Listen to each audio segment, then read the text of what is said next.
Hello everyone, मोहित study IQ centre में आपका स्वागत है। आज हम सीटेट के लिए नया टॉपिक लेके आए हैं, आकलन और मूल्यांकन।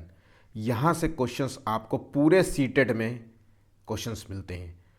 जितने पेपर्स होते हैं सीटेट में 5 पेपर्स आते हैं, हिंदी पेडागोजी आती है, मैथ पेडागोजी आती है, ईवीएस में आते हैं। सभी जगह आपको 1 से 2 क्वेश्चंस देखने को मिलेंगे, क्योंकि ये सब जगह है और सब जगह ये मूल्यांकन और आकलन के संबंध में क्वेश्चन पूछे जाते हैं। इसलिए इस पेपर को, इस वीडियो को ज़रूर से ज़रूर तैयार कर लीजिएगा। एक एक क्वेश्चंस इंपॉर्टेंट हैं। मैक्सिमम जितने सीटेट में अब तक आए हुए क्वेश्चंस हैं वो हैं, और कुछ नए क्वेश्चंस हैं जो आपको जो है शायद उनके बारे में ना पता हो, तो उनको आप ज़रूर नोट कर लीजिएगा, नोट्स ज़रूर बना लीजिएगा। ठीक है, तो आइए चलिए आज देखते हैं क्या क्या क्वेश्चंस हैं। अगर वीडियो पसंद आए तो प्लीज़ वीडियो को लाइक ज़रूर कर लीजिएगा। 10 लाइक्स का टारगेट है, और लाइक्स जो है मोटिवेशन के लिए है, ताकि हम डेली आपके लिए वीडियोस लेकर के आते रहेंगे। और ज़्यादा से ज़्यादा दोस्तों तक शेयर करिएगा वीडियो को, ताकि वो भी इस वीडियो का लाभ ले सकें। और चैनल को सब्सक्राइब कर लीजिए, ताकि कोई भी वीडियो अगर आगे डाला जाए तो उसका नोटिफिकेशन आप तक मिल जाए। तो चलिए आइए देखते हैं क्या क्या क्वेश्चन हैं आकलन और मूल्यांकन, और उनको जानते हैं कि ये होता क्या है और किस तरीके के क्वेश्चन आते हैं। ठीक है, चलिए आइए देखते हैं। पहला क्वेश्चन देखिए, शिक्षा के क्षेत्र में पाठ्य चर्चा, जिसे कहते हैं करिकुलम, शब्दावली की ओर संकेत करती है। तो ये पाठ्य चर्चा किस चीज का संकेत करती है? शिक्षण पद्धति एवं पढ़ाई जाने वाली विषय वस्तु की ओर संकेत करती है, या फिर विद्यालय का संपूर्ण कार्यक्रम जिसमें जो है विद्यार्थी प्रतिदिन अनुभव प्राप्त करते हैं, मूल्यांकन की एक प्रक्रिया है, या फिर कक्षा में प्रयुक्त की जाने वाली एक पाठ्य सामग्री है। तो देखिए, आमतौर पे ये पाठ्य जो चर्चा होती है, ये शब्दावली का यूज़ किया जाता है विद्यालय का संपूर्ण पाठ्यक्रम के रूप में, जिसमें विद्यार्थी प्रतिदिन चर्चा करते हैं। तो पाठ्य चर्चा जो होता है, जो एक टॉपिक्स होते हैं जिसपे हमें जो है डेली जो होता है, एक तरीके से ऐसा समझ लीजिए हमने चैप्टर होते हैं, है ना। अगर हम पढ़ाई की बात करें तो हमारे यहाँ चैप्टर्स होते हैं, और हर चैप्टर्स के बारे में डेली जो है कोई ना कोई चैप्टर्स कराया जाता है, टॉपिक्स जो है उसको कवर कराया जाता है, उस पर चर्चा होती है, उस पर बात क्वेश्चनिंग आंसरिंग होती है ना। उस पर जो है आपस में बैठ करके जो है कम्युनिकेशन, उसमें जो है आपस में बैठ करके जो है क्वेश्चंस पूछे जाते हैं। तो इस तरीके की जो है गतिविधियां होती हैं। तो विद्यालय का वो संपूर्ण जो है कार्यक्रम होता है, इस पाठ्य चर्चा पर टिका होता है, जिसमें जो है विद्यार्थी बच्चे जो है प्रतिदिन अनुभव प्राप्त करते हैं। आंसर बी है। तो ध्यान रखिएगा, पाठ्य चर्चा के संदर्भ में आपसे क्वेश्चन आता है, इस चीज को, लाइन को आप जरूर से नोट कर लीजिएगा। ठीक है, आगे बढ़ते हैं अगले क्वेश्चन की ओर। निम्नलिखित में से कौन सा रचनात्मक आकलन के लिए सबसे उपयुक्त नहीं है? यहां पे पूछा जा रहा है नहीं है। अब रचनात्मक आकलन का मतलब अगर आपको पता है तो यहां आंसर भी आपको पता चल जाएगा। तो देखिए, ऑप्शंस जो दिए गए हैं, मौखिक प्रश्न पूछना, प्रश्नोत्तरी और खेल का आयोजन करना, या सत्र परीक्षा, या दत्त दिया हुआ असाइनमेंट जो होमवर्क होता है, या फिर कोई स्कूल में कभी कभी असाइनमेंट मिल जाता है, इस तरीके का कार्य जो है ये रचनात्मक आकलन को जो है बढ़ावा देता है या नहीं। तो यहाँ पे जो उपकरण नहीं है वो है आंसर यहाँ पे सी। देखिए, रचनात्मक आकलन का मतलब होता है कि ये जो चीज़ होती है, ये बच्चों की ग्रोथ, मतलब प्रगति और प्रदर्शन का आकलन होता है इसमें। तो इसमें क्या होता है, रचनात्मक आकलन जिसे कहते हैं फॉर्मेटिव जो है असेसमेंट, इसमें बच्चों की प्रगति एवं प्रदर्शन का जो आकलन होता है, इसमें यह देखा जाता है कि बच्चे कैसे सीख रहे हैं ना, और सीखने के जो सीख रहे हैं उसके आगे का उनका जो है क्या स्टेप रहेगा उनको सिखाने के लिए, या फिर बच्चे जो है क्लासरूम में भाग ले रहे हैं कि नहीं, मतलब रुचि के साथ सीख रहे हैं कि नहीं, इंटरेस्ट के साथ सीख रहे हैं कि नहीं। इसमें सफलताओं और बच्चों की जो विफलताएं होती हैं उस पर पूरा चर्चा होता है। इसलिए बच्चों के आकलन में बहुत अच्छा माना जाता है रचनात्मक आकलन। देखिए, मौखिक प्रश्न में जो है क्वेश्चंस पूछे जाए, जैसे इंटरव्यू, अभी देखिए इंटरव्यू हो गया, ये मौखिक ही हो गया, है ना। या फिर बच्चे से आपने क्वेश्चन किया तो वो क्या है ना, रटा रटाया आंसर नहीं देगा, वो सोचेगा। तो इस तरीके से मौखिक जो होता है वो रचनात्मक आकलन को देते हैं। प्रश्नोत्तर, प्रश्न पूछना, फिर उसके आंसर देना। सत्य परीक्षा जो है, जो आमतौर पे हर यूनिट टेस्ट होते हैं, महीने में हो गया, साल भर में हो गया, हाफ ईयरली एग्जाम हो गया, ये जो है रचनात्मक आकलन के नहीं होता। ठीक है, इस चीज़ को नोट कर लीजिएगा। आगे बढ़ते हैं अगले क्वेश्चन की ओर। मूल्यांकन का मूल्य उद्देश्य क्या होना चाहिए? तो देखिए, मूल्यांकन क्यों किया जाता है? अगर आपको पता है कि बच्चे का मूल्यांकन क्यों किया जाता है, हर व्यक्ति का मूल्यांकन होता है, सब जगह मूल्यांकन होता है, उसका मूल उद्देश्य क्या होता है? तो बच्चों के अगर संदर्भ में देखे जाए तो शिक्षार्थियों की जो उपलब्धि का हमें मापना होता है, या फिर ये निर्णय लेना कि क्या विद्यार्थी को अगली कक्षा में प्रोन्नत, मतलब उसको अगली क्लास में जो है पास किया जाए या नहीं किया जाए, इसलिए मूल्यांकन किया जाता है। या फिर सीखने में होने वाली कमियों का निदान करना और उसका उपचार करना, और शिक्षार्थियों की त्रुटियों को निकालना। तो यहाँ पे जो आंसर है, मूल उद्देश्य होता है वो है हमें बच्चे की जो कमियां हैं उसको खोजना होता है और फिर उसका उपचार करना होता है। इसीलिए हम मूल्यांकन करते हैं, ना कि हम मूल्यांकन इसलिए करते हैं कि हमें उसे पास करना है, ना तो हम इसलिए मूल्यांकन करते हैं कि स्कूल में जो है बच्चे आए तो उसको अगले क्लास में ट्रांसफ़र करने के लिए या पास करने के लिए, फेल करने के लिए किया जाता है। तो पास और फेल का इसका कोई लेना देना नहीं होता। मूल्यांकन इसीलिए किया जाता है कि बच्चे की क्या कमियां हैं तो उसको पता लगाया जा सके और फिर उसका निदान किया जा सके। बच्चे में क्या खूबियां हैं उसको और बढ़ावा दिया जा सके और उसका ग्रोथ किया जा सके। अगर उसके अंदर जो है खेल में कोई बहुत प्रतिभा छुपी हो तो उसको जो है उसको इस तरीके का माहौल प्रोवाइड करें ताकि जो है वो और अच्छा खेल में करे। पढ़ाई में अच्छा हो तो पढ़ाई में इस तरीके से माहौल दिया जाए। तो इस तरीके की चीज़ें होती हैं। ठीक है, मूल्यांकन का मूल उद्देश्य यही होता है। देखिए, वन लाइनर भी आपने अगर लिख लिया है पॉइंट्स तो आप समझ जाएंगे कि आपको जो है आंसर क्या ढूंढना है। ठीक है, आगे बढ़ते हैं अगले क्वेश्चन की ओर। देखिए, ये सीटेट में आए क्वेश्चन है तो आप समझ पाएंगे कि एक क्वेश्चन जो है कई बार आपको रिपीट करेंगे लेकिन डिफरेंट डिफरेंट तरीके से। तो इनको जो है आपको बस केवल ये वो शब्दावलियां आपको पता होना चाहिए कि मूल्यांकन का मतलब क्या है, रचनात्मक मूल्यांकन का मतलब क्या है, और वही आंसर आपको लगाना है। ठीक है, अब नेक्स्ट क्वेश्चन देखिए, आकलन को उपयोगी और रोचक जो है प्रक्रिया बनाने के लिए डैश डैश के प्रति जो है सचेत होना चाहिए। तो अगर जो आप आकलन कर रहे हैं उसको उपयोगी और रोचक बनाना है तो क्या करना चाहिए? अलग अलग विद्यार्थियों से उसकी तुलना करनी चाहिए। तो देखिए, पहली बात तो तुलना जो है वो पढ़ाई में अच्छा नहीं माना जाता है। आप समझ लीजिए वो बेस्ट नहीं है। तो इसलिए तुलना शब्द जहां पे आ जाए उसको तो तुरंत काट दीजिएगा। विद्यार्थियों को बुद्धिमान और औसत शिक्षार्थियों की उपाधि देना, तो अच्छे और बच्चे, बेकार बच्चे, पास और फेल, इस तरीके की उपाधि देना ये भी गलत है। ठीक है, शैक्षिक और सह शैक्षिक क्षेत्रों में विद्यार्थियों के सीखने के बारे में जानकारी प्राप्त करने के लिए विविध तरीकों का इस्तेमाल करना। तो यहाँ पे आंसर हमें मिल गया, ऑप्शन यहाँ पे सी होगा, ध्यान रखिएगा।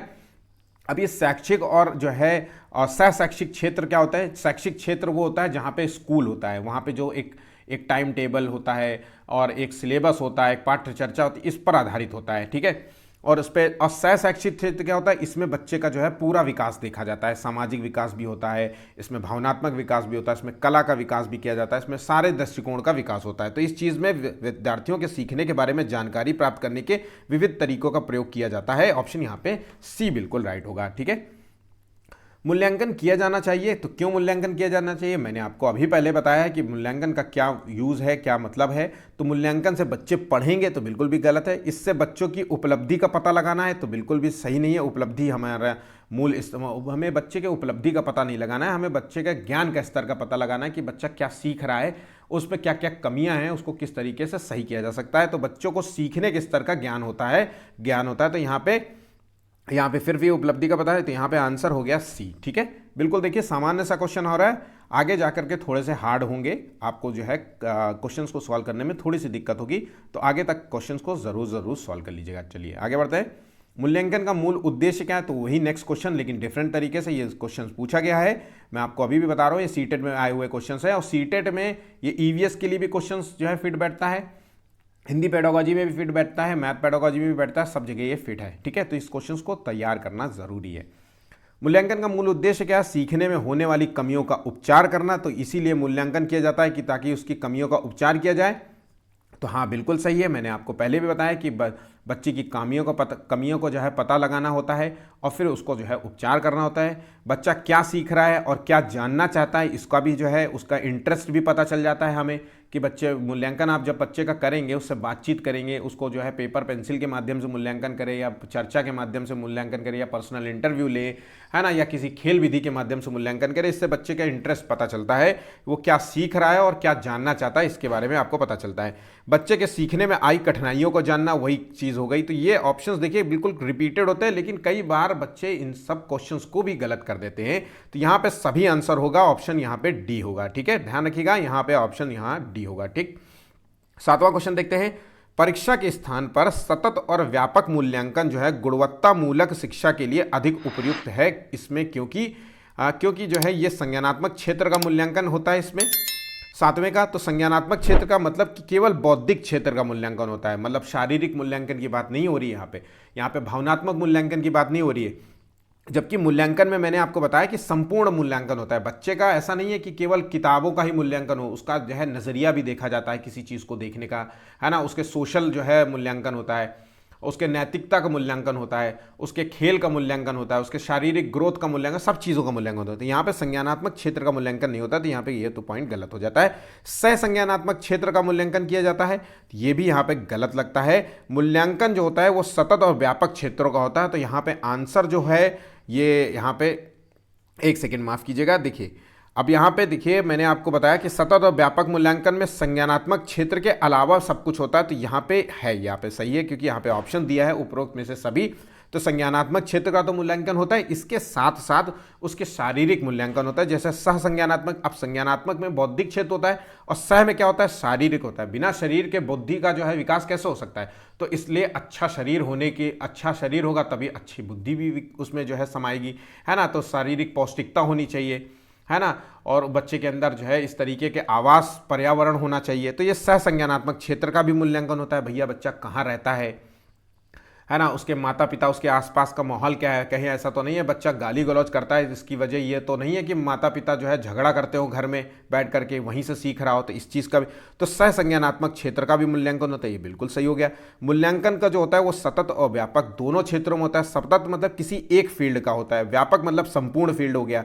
सतत में एक समझ लीजिए कि संज्ञानात्मक क्षेत्र का हो गया, बुद्धि का भी हो गया मान लीजिए, और व्यापक क्षेत्र में हो गया बुद्धि के साथ साथ जो है उसका शारीरिक मूल्यांकन भी हो रहा है ना, उसका जो है मानसिक मूल्यांकन भी हो रहा है बच्चे का, उसमें नैतिक मूल्यांकन भी शामिल हो रहा है। तो ये सारी चीज़ें उसमें शामिल होती है। यहाँ पे जो आंसर बैठता है वह ऑप्शन यहाँ पे डी, ध्यान रखिएगा ऑप्शन यहाँ पे डी होगा, ठीक है।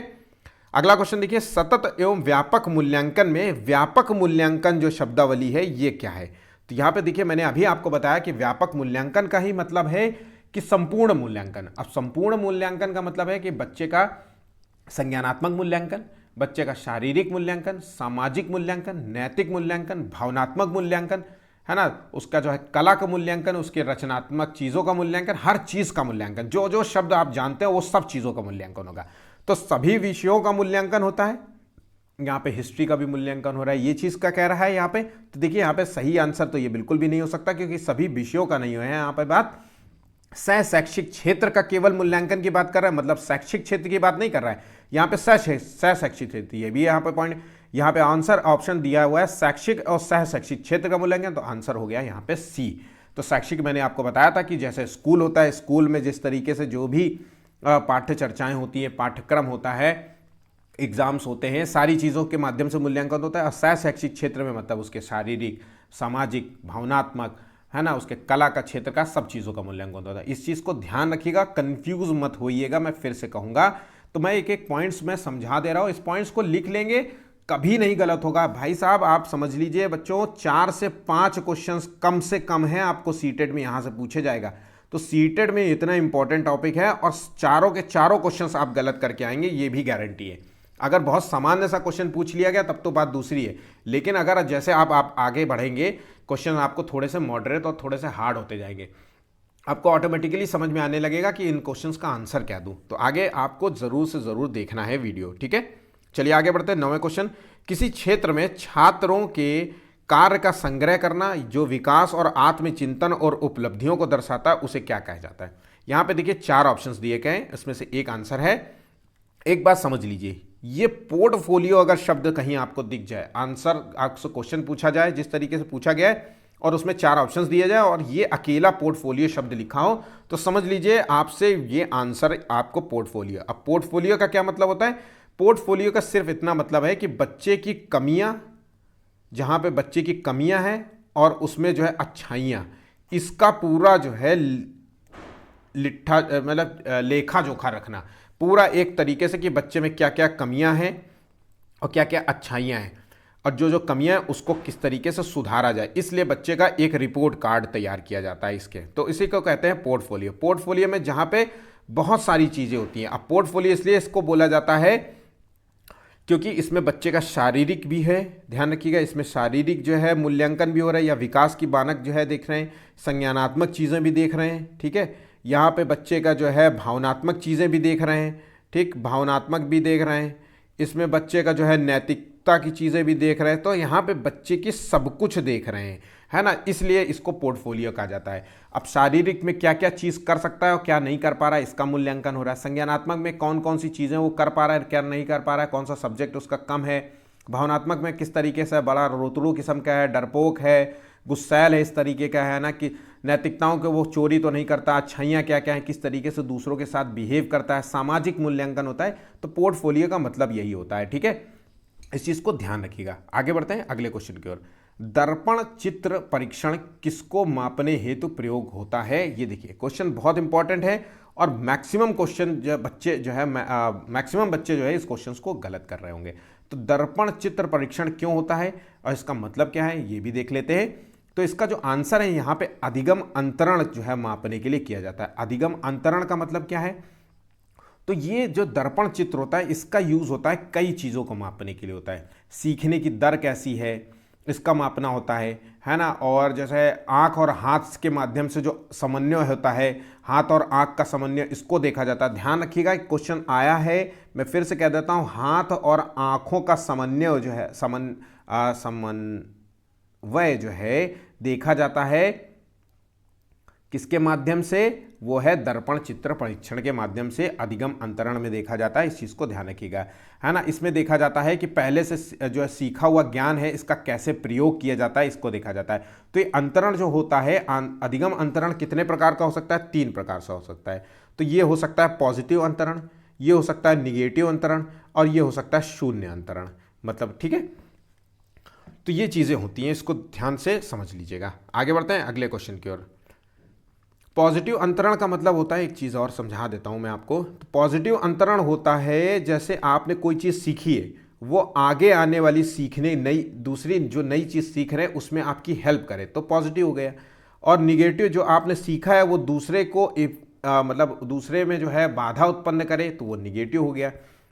और शून्य हो गया का मतलब है, शून्य का मतलब है कि कुछ भी ना करे, है ना, कुछ भी ना पॉजिटिव करे ना निगेटिव करे, तो आपका जो है वो शून्य अंतरण हो गया, ठीक है। आगे बढ़ते हैं अगले क्वेश्चन की ओर।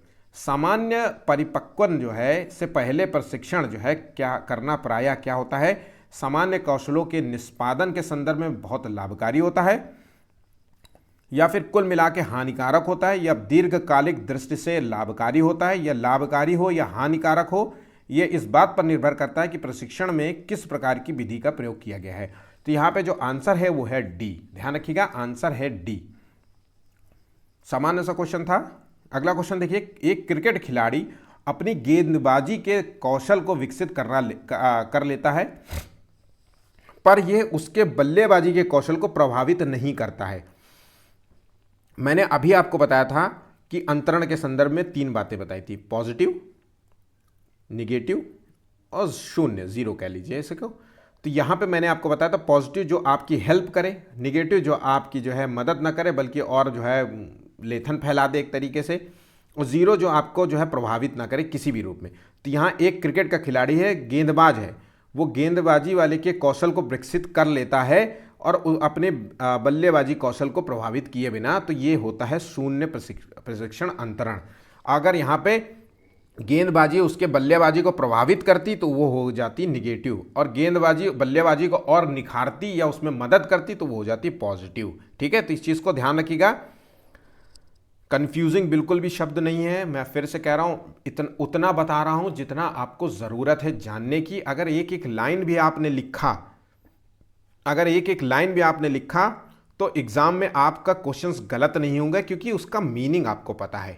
और सेम क्वेश्चन है, ऐसा नहीं है कि मैं कोई एक्स्ट्रा कहीं से लेकर के आ रहा हूँ, जो एग्ज़ाम में पूछे जाते हैं वही है। तो मैंने आपको जितने भी आकलन और मूल्यांकन के संदर्भ में क्वेश्चन बन सकते हैं या जिस तरीके से क्वेश्चन आते हैं, आपको जानना चाहिए इस तरीके के क्वेश्चंस पूछे जाते हैं और आपको क्या चीज़ें ढूंढनी है उस ऑप्शंस में, 4 ऑप्शंस में, उसको मैं यहाँ पे रख रहा हूँ, ठीक है।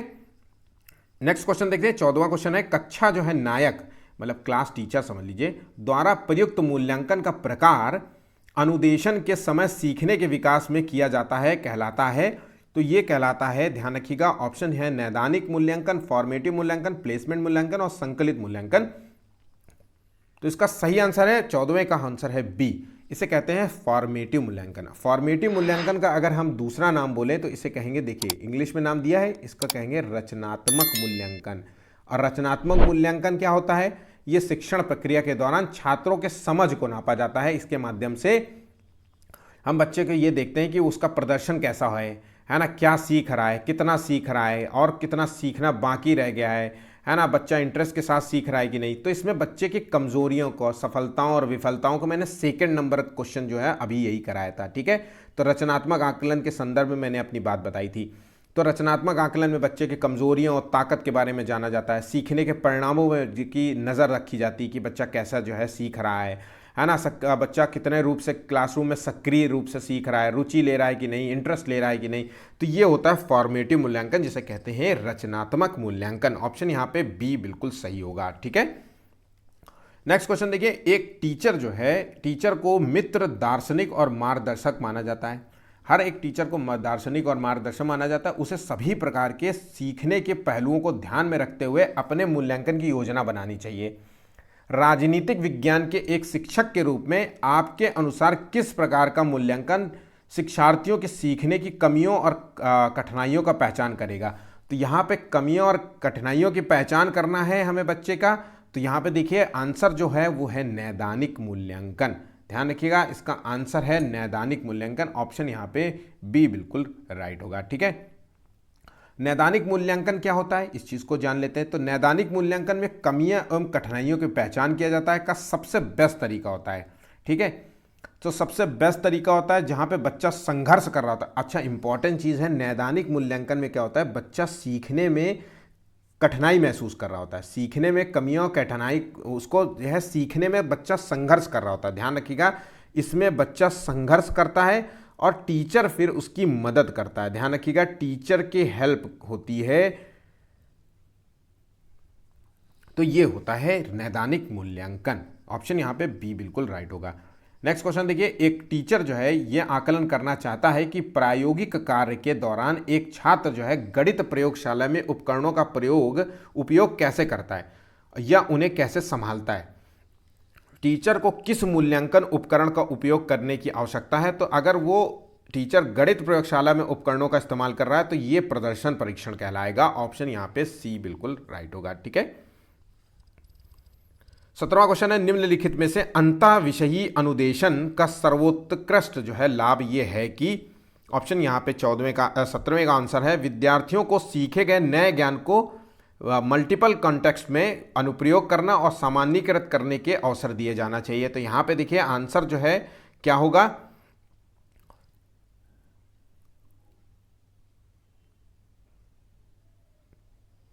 प्रकरणों की विविधता जिन्हें परंपरागत पाठ्यचर्चा से संबोधित किए जाने की आवश्यकता है से शिक्षकों के अभिभूत होने की कम संभावना होती है। या ऑप्शन है, विद्यार्थियों में विभिन्न विषय क्षेत्रों के विशेष जो है प्रकरणों के प्रति नापसंदगी जो है विकसित होने की कम संभावना होती है। या फिर यहाँ पाठ योजना बनाने और गतिविधियों में टीचरों को अधिक जो है लचीलेपन की अनुमति होती है। यहाँ पे जो आंसर है वो फिट बैठ रहा है ऑप्शन ए, ठीक है। नेक्स्ट क्वेश्चन देखते हैं, कक्षा में जो है किसी विषय वस्तु की पाठ्य चर्चा के समय एक अध्यापक के लिए आवश्यक जो है प्रथम गतिविधि कौन सी होगी?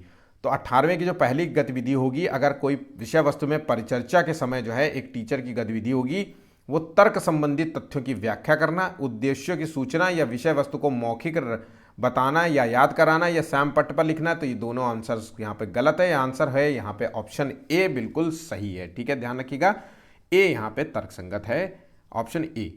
ईवीएस के लिए रचनात्मक आकलन का क्या मतलब है? तो ईवीएस के संदर्भ में अगर हम बात करें तो अधिगम के लिए आकलन होता है या अधिगम का आकलन होता है या आकलन के साथ अधिगम होता है, अधिगम के बारे में आकलन। तो यहां पे जो सही है वो है ऑप्शन यहां पे ए, नहीं माफ कीजिएगा, ऑप्शन ए सही है। अधिगम के लिए आकलन, उसके साथ साथ आकलन के साथ अधिगम। ऑप्शन यहां पे होगा ऑप्शन बी होगा सही। 19वें का ऑप्शन है बी, जिन्होंने 19वें का बी लग किया है वो सभी सही है, ठीक है। सतत और व्यापक मूल्यांकन डैश डैश पर जोर देता है। तो सतत और व्यापक मूल्यांकन किस चीज़ के लिए किया जाता है, मैंने आपको पहले भी कराया है। तो यहाँ पे 20वें का जो आंसर है बोर्ड परीक्षाओं की अनावश्यकता पर जोर देता है, तो बिल्कुल भी नहीं। सीखने की सुनिश्चित करने के लिए व्यापक स्केल पर निरंतर परीक्षण होना चाहिए, ये भी नहीं। सीखने को किस प्रकार अवलोकित किया जाए, रिकॉर्ड उसका किया जाए या सुधारा जाए इस तरीके से, तो ये आंसर हो गया ऑप्शन सी। मैंने आपको पहले ही बताया, सतत और व्यापक मूल्यांकन बच्चे का जो है और ये चेक किया जाता है कि कितना जो है सफलता विफलताएं हैं, उसका रिकॉर्ड बनाया जाता है ना, उसमें क्या क्या कमियां, उसकी खामियों को दूर किया जाता है। ऑप्शन यहाँ पे बिल्कुल सी सही है। ठीक है, 21वां क्वेश्चन है, सतत और व्यापक मूल्यांकन की योजना में व्यापक शब्द का के अलावा निम्नलिखित के द्वारा समर्थित किया जाता है। तो देखिए यहाँ पे सतत और व्यापक मूल्यांकन शब्द जरूर याद कर लीजिएगा। यहाँ पे जो है आंसर है वो है गिलफोर्ड का बुद्धि जो है संरचना का सिद्धांत, ऑप्शन ए बिल्कुल राइट है। ठीक है, निम्नलिखित में से कौन सा सिद्धांत जो है पाठ योजना में शामिल नहीं है? तो पाठ योजना में कौन सा सिद्धांत नहीं शामिल है? योजना की दृढ़ता जिसे कहेंगे, या फिर शिक्षार्थियों का ज्ञान, उद्देश्यों की स्पष्टता और शिक्षण का ज्ञान। तो यहाँ पे योजना की दृढ़ता जो है उसको पाठ योजना में शामिल नहीं किया जाएगा। ऑप्शन यहाँ पे ए बिल्कुल गलत है। ठीक है, अंतरपरक जो है अनुदेशन है, ये क्या चीज़ है? तो यहाँ पे जो है अंतरपरक अनुदेशन जो होता है वो होता है शिक्षार्थियों की आवश्यकता को पूरा करने के लिए समूहीकरण के विविध जो है रूपों का प्रयोग करना। ऑप्शन यहाँ पे ए है। जिन लोगों ने ऑप्शन ए लॉक किया है वो सभी सही होंगे। नेक्स्ट क्वेश्चन देखते हैं, यदि जो है शिक्षार्थी पाठ के दौरान लगातार गलतियां करते हैं तो शिक्षक को जो है क्या करना चाहिए? तो शिक्षक को क्या करना चाहिए? अनुदेशन कार्य, समय सारणी और अथवा बैठने की व्यवस्था में परिवर्तन करनी चाहिए, या पाठ को कुछ समय के लिए छोड़ देना चाहिए। तो ये बिल्कुल भी नहीं सही है। या फिर गलतियां करने वाले की पहचान करनी चाहिए, उससे फिर जो है प्रिंसिपल से बात करनी चाहिए। नहीं, गलतियां करने पर टीचर को जो है शिक्षार्थियों को कक्षा के बाहर निकाल देना चाहिए। तो आंसर हो गया आंसर ए। ठीक है, ऑप्शंस पढ़ते ही जाएंगे और आप कीवर्ड्स को समझ जाएंगे। अगर आपको कीवर्ड्स के बारे में पता है कि क्या नहीं होना चाहिए बिल्कुल, तो उसको आंसर, अगर आपको आंसर नहीं भी पता होगा तो आंसर आप लगा लेंगे, क्योंकि आपके बाकी आपने तीन ऑप्शंस तो गलत कर दिए, तो एक ही आंसर ऑप्शन बचा, तो वही आंसर है। ठीक है, इस तरीके से आप क्वेश्चंस को सॉल्व किया करिए। 25वां क्वेश्चन है, आ बा सा तीन जो है विद्यार्थी हैं जो अंग्रेजी पढ़ते हैं और आ को यह विषय रोचक लगता है और वह ये सोचता है कि उसके भविष्य में सहायक होगा। ठीक है, अब बा जो है अंग्रेजी इसलिए पढ़ती है क्योंकि कक्षा में पहला स्थान प्राप्त करना चाहिए, और सा जो है वो अंग्रेजी विषय इसलिए पढ़ता है क्योंकि जो है प्राथमिक सरोकार उत्तीर्ण होने वाले ग्रेड प्राप्त कर सके। तो आवासा का उद्देश्य क्या है? तो एक जो है इसलिए पढ़ता है क्योंकि भविष्य में उसको फायदा मिलेगा, इंग्लिश है ना, और एक जो है इसलिए पढ़ता है क्योंकि उसको पहला जो है रैंक लाना है। एक इसलिए पढ़ता है कि उसको प्राथमिक सरोकार उत्तीर्ण होने वाले हैं, तो इसे वो पास होना चाहता है। तो ये जो कहलाता है ये उद्देश्य क्रमशः निपुणता, निष्पादन और निष्पादन उपेक्षा का है। तो ध्यान रखिएगा, यहाँ पे आंसर है जो यहाँ पे 25वें का आंसर है ए, निपुणता। ठीक है, क्योंकि वो भविष्य में सहायक है, वो निपुणता हासिल करना चाहता है, इसलिए निष्पादन करना, जो आप जो है वो पहला स्थान हासिल करना चाहते हैं, निष्पादन उपेक्षा कहलाएगा। वो जो प्राथमिक सरोकार उसका मूल उद्देश्य है कि वो पास हो जाना चाहता है। तो ऑप्शन यहाँ पे ए बिल्कुल राइट होगा। नेक्स्ट क्वेश्चन देखते हैं, एक क्रिकेट खिलाड़ी अपने गेंदबाजी के कौशल को विकसित कर लेता है पर यह अपने बल्लेबाजी के कौशल को प्रभावित नहीं करता है। ठीक है, तो मैंने आपको यहाँ पे पहले बताया था कि एक खिलाड़ी जो आपकी गेंदबाजी को विकसित कर लेता है पर बल्लेबाजी के कौशल को प्रभावित नहीं करता है, तो ये किस तरीके का अंतरण कहलाता है? तो ये शून्य अंतरण होता है। अगर प्रभावित कर देता तो ये निषेधात्मक अंतरण होता, और अगर प्रभावित जो है किए बिना आगे बढ़ता रहता, ठीक है, सहायक होता। अगर जो है गेंदबाजी जो है बल्लेबाजी जो है गेंदबाजी में सहायक हो या गेंदबाजी बल्लेबाजी में सहायक होती, तो वो विभेदात्मक या फिर जो है कह दीजिए सकारात्मक जो है प्रशिक्षण अंतरण कहलाता। ठीक है, इस चीज़, ये मोस्ट इंपॉर्टेंट क्वेश्चन है, ध्यान रखिएगा। ये क्वेश्चन ज़रूर से ज़रूर आपको मिलेगा इस बार एग्जाम में। आगे बढ़ते हैं, विद्यालय आधारित जो है आकलन प्रारंभ किया गया था, क्यों? क्योंकि जो है इसका मूल उद्देश्य क्या था? तो विद्यालय अपने क्षेत्रों में विद्यमान अन्य विभिन्न जो है विद्यालयों की तुलना में प्रतियोगिता द्वारा अपनी विशिष्टता का प्रदर्शन करने के लिए जो है आकलन कराया जा रहा है, या अभिप्रेरित हो सके। तो ये आंसर यहाँ पे बिल्कुल भी सही नहीं है। ठीक है, ये चीज़ बिल्कुल नहीं सही है। राष्ट्र में विद्यालय शिक्षा संगठनों की शक्ति का जो है विकेंद्रीकृत किया जा सके, या फिर सभी विद्यार्थियों के संपूर्ण विकास को सुनिश्चित किया जा सके। तो यहाँ पे आंसर मिल गया हमें। आकलन का मूल उद्देश्य है कि विकास को देख, बच्चे की ग्रोथ कैसी है, क्या क्या कमियां हैं, क्या क्या खामियां हैं, क्या अच्छाइयां हैं, किस तरीके से बच्चा पढ़ता है, किस सब्जेक्ट्स में अच्छा है, किस सब्जेक्ट्स में बहुत कमज़ोर है, जिस सब्जेक्ट्स में कमज़ोर हो उस सब्जेक्ट में क्या क्या उसको नहीं समझ में आता, ये सारी चीज़ों का जो है चेक किया जाता है। तो यहाँ सभी विद्यार्थियों के संपूर्ण विकास को निश्चित किया जा सके जो है इसका आकलन प्रारंभ किया जा सके, विद्यालय आधारित आकलन प्रारंभ किया जा गया था ताकि जो है सभी विद्यार्थियों के संपूर्ण विकास को सुनिश्चित किया जा सके। ऑप्शन यहाँ पे सी होगा। आगे बढ़ते हैं। व्याख्या, अनुमान और नियंत्रण परिकल्पना जो है के लक्ष्य हैं, प्राकल्पना के लक्ष्य हैं। तो यहाँ पे व्याख्या और अनुमान करना ये किस चीज का लक्ष्य है? तो ये है वैज्ञानिक पद्धति का लक्ष्य। ऑप्शन यहां पे ए बिल्कुल राइट होगा। आगे बढ़ते हैं। निम्नलिखित में से क्या पर्यावरण अध्ययन में आकलन का संकेतक नहीं है? तो पर्यावरण अध्ययन में आकलन का संकेतक नहीं है, वो है यहाँ पे 29वें का आंसर है ए। ध्यान रखिएगा 29वें का आंसर है ए। ठीक है, सहयोग जो है आकलन का जो है संकेतक नहीं है। स्मरण करना, पेपर पेंसिल परीक्षण या पाठ्य पुस्तकें, ये चीजें हैं। 29वें का ए। आगे बढ़ते हैं। निम्नलिखित में से कौन सा एक उपर्युक्त रचनात्मक आकलन का कार्य नहीं है?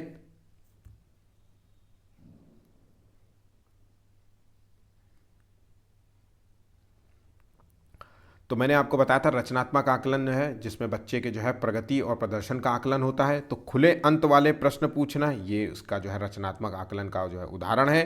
परियोजनाओं के माध्यम से जो है ये भी रचनात्मक आकलन का उदाहरण है। अवलोकन भी सही है। यहाँ पे जो गलत है वो है ऑप्शन सी, क्योंकि विद्यार्थियों का योग्यता क्रम निर्धारित करना कि कौन सा बच्चा फर्स्ट आएगा कौन सा सेकेंड आएगा, ये रचनात्मक आकलन का उदाहरण नहीं है। ध्यान रखिएगा ऑप्शन यहाँ पे सी गलत है। ठीक है, अगला क्वेश्चन देखिए। विशिष्ट क्षमताओं और कौशल जैसे संगीत, तार्किक सोच या देशिक जो है योग्यता के लिए छात्रों की क्षमता का आकलन करने के लिए परीक्षण को डैश डैश कहा जाता है। तो ये जो होता है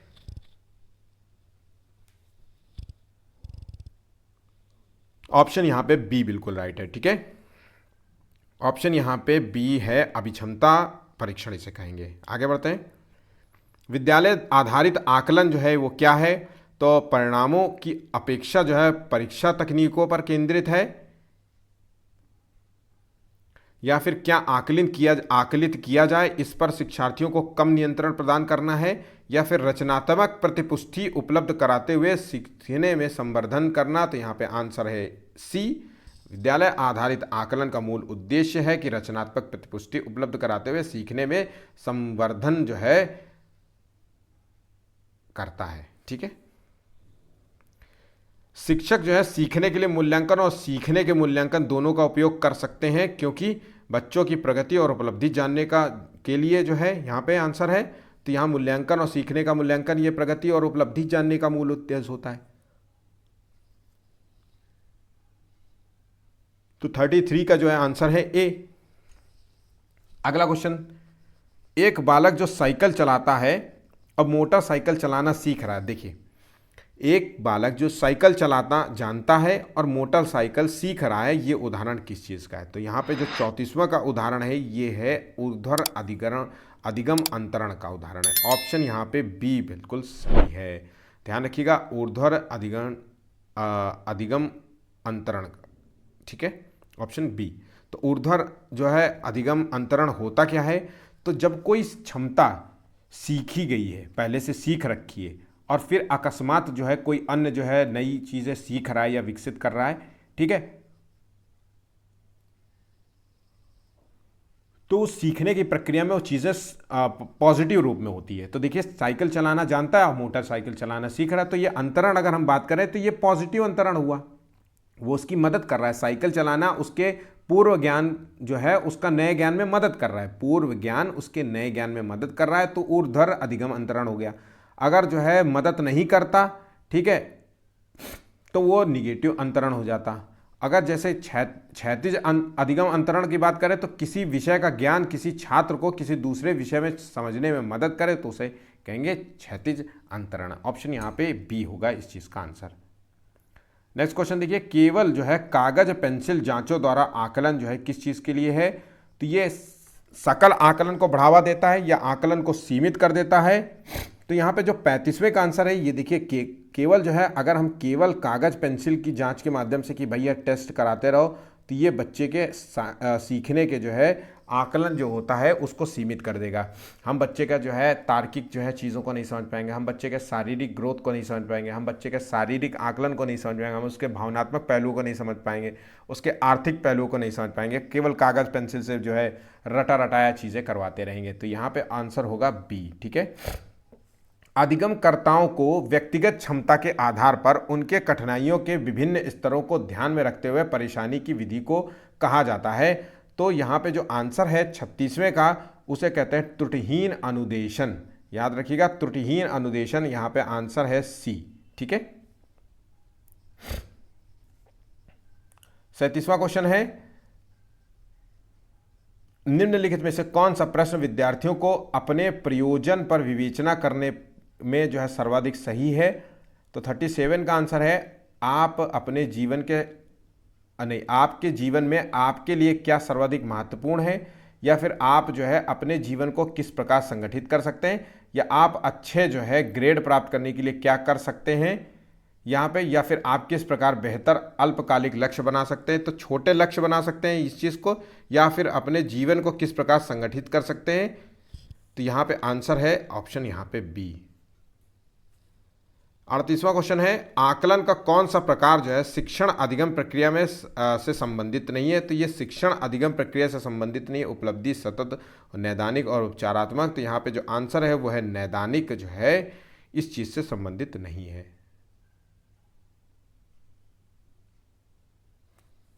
नेक्स्ट क्वेश्चन, परीक्षा पाठ्यक्रम में छात्रों की कठिनाई का स्तर, ज्ञान का स्तर, मौजूदा अंतराल और कौशल की कमियां और ज्ञात जो है संयोजन जो है क्या होगा? तो ये है निदान परीक्षण कहलाएगा। ध्यान रखिएगा, ऑप्शन यहाँ पे डी होगा, 39 का डी। इस प्रकार से जो है आकलन और मूल्यांकन के संदर्भ में जो क्वेश्चंस थे वो सभी समाप्त होते हैं। सीटेट में सारे क्वेश्चंस आए हुए क्वेश्चंस हैं, कुछ जो है नए प्रकार के क्वेश्चंस हैं जो हो सकता है इस बार एग्जाम में फंस जाए। तो ध्यान रखिएगा, इंपॉर्टेंट टॉपिक था, इसके नोट्स ज़रूर बना लीजिएगा। आज के लिए बस इतना ही। अगर वीडियो पसंद आए तो प्लीज़ वीडियो को लाइक करना बिल्कुल मत भूलिएगा, 10 लाइक्स का टारगेट है, और शेयर करिएगा और सब्सक्राइब कर लीजिएगा। आज के लिए बस इतना ही, धन्यवाद।